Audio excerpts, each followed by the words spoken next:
Now, losing weight is something that a lot of individuals struggle with or will struggle with at some point in their life.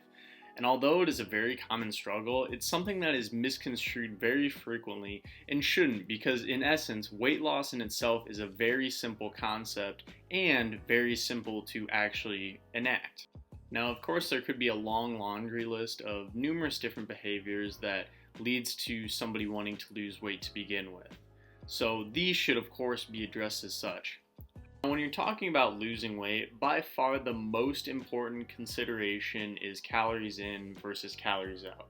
Now, calories in versus calories out is simply a way to explain the law of thermodynamics, as in, if you take in more energy than you need, you will keep something. Or if you take in less energy than you need, something will be lost, of course. This is the same in your body in the same regards for calories and losing weight. For example, if you are somebody who needs 2,500 calories a day to maintain their weight and you only eat 2,500 calories a day, you are of course going to maintain your weight.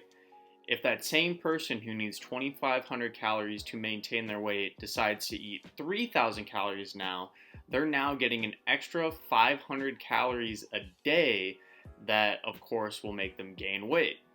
However, if you take that person who needs 2,500 calories to maintain and give them 2,000 calories per day, since they're taking in less energy, they're going to lose weight. In essence, this is calories in versus calories out. The main problem that some people have with calories in versus calories out is that it neglects the fact of food quality. And although food quality is extremely important, it doesn't really matter what you eat when it comes to weight loss. You could eat 2,000 calories of straight chocolate bars, and although I don't recommend this, you would be able to lose weight.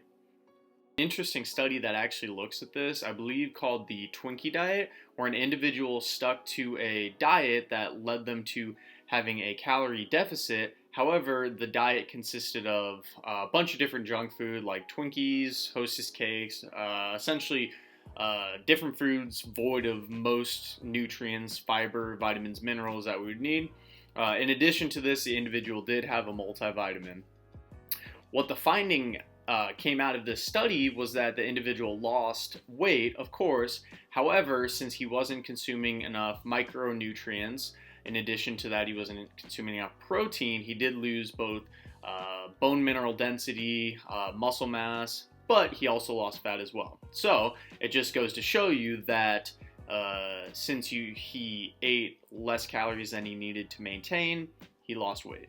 This may beg the question of how many calories do you need? And that's an excellent question, and what we're going to go for this is using the Mifflin-St. Jeor equation. So if you go to any website online, you can find different calculators for this, but the Mifflin-St. Jeor is one of the bestly used ones. In addition, Harris-Benedict equation is also a good one, but today we'll use Mifflin-St. Jeor, and this will give you an estimation of how many calories you need to either maintain your weight or potentially lose weight or gain weight. Welcome everybody, we're taking a look at the Mifflin-St. Jeor calculator that I just referenced. This one's really good. In addition to that, I already mentioned Harris-Benedict equation. This is just going to give us estimation of where we should start for how many calories we need to eat. So we'll scroll down here.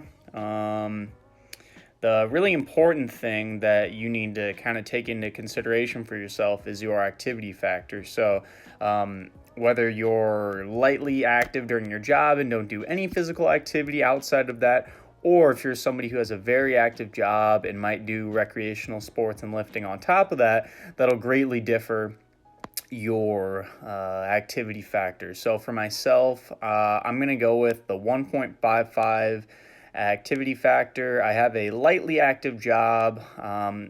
In addition to this, I lift 4 days a week, run 3 days a week, and then I also like to walk a lot as well. So for me, I think moderately active is a fair assessment of my activity factor. So we'll remember that 1.55 number. As we scroll down here, we need a few different pieces of information. My weight, haven't weighed myself in a while, but we're gonna guess about 170 pounds. That's usually around where my weight fluctuates when I'm eating normally. Height 71 inches. This is 5'11". age is 22 years old, and we'll see what it gives me here. So BMR is right below my age. That's just under 1,800 calories.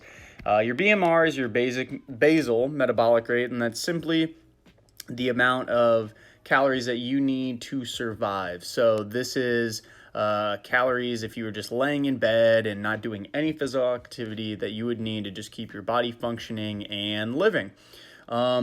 If we add our activity multiplier to that, remember that 1.55 number, 1.55 gives me about 2,782 calories as an estimation. This isn't bad. In my personal experience, I've been eating roughly 3,500 calories and maintaining my weight with my current activity level.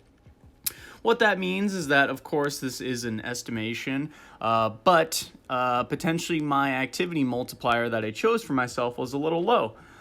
On top of this, the weight aspect of the Mifflin-St. Jeor equation does not take into consideration somebody's lean body mass. So, for example, somebody who's a little bit more, I should say, has a little more adiposity or is a little more fat than an individual, won't burn as much calories. Of course, you'll start tracking your calories and looking at your body, tracking your weight week to week. And this is extremely important because as you go into your diet and consistently eat those amount of calories, you may notice that your weight fluctuates. So if your weight fluctuates too much, you might need to add a little more calories to your diet if you're not trying to lose weight too much. Or if you are trying to lose more weight, you're going to have to either increase the amount of calories that you're burning through physical activity or decrease the amount of food that you're eating through your diet. Remember that 3,500 calories is how many calories are in 1 pound of fat. So for most individuals that are trying to lose weight, you're going to subtract roughly 500 calories from your recommended daily intake from the Mifflin-St. Jeor equation. This should, in essence, give you about a pound of body weight per week reduction in fat. Of course, when you are exercising and losing weight in general, you're not going to lose just fat. There is going to be a slight amount of muscle mass that you lose with this. This is why weight training is especially important when you are consistently losing weight.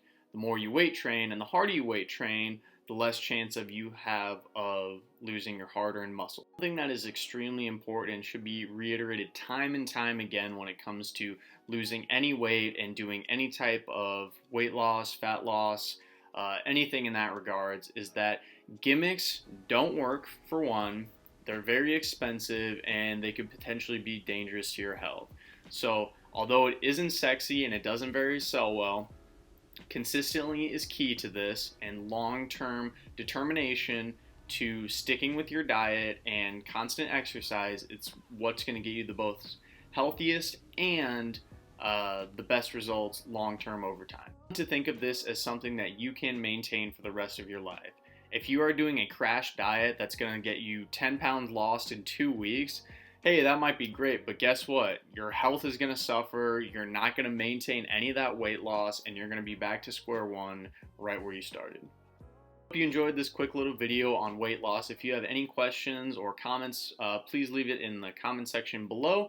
Please like, comment, and subscribe. Thank you guys for watching, and we'll catch you in the next one. Bye.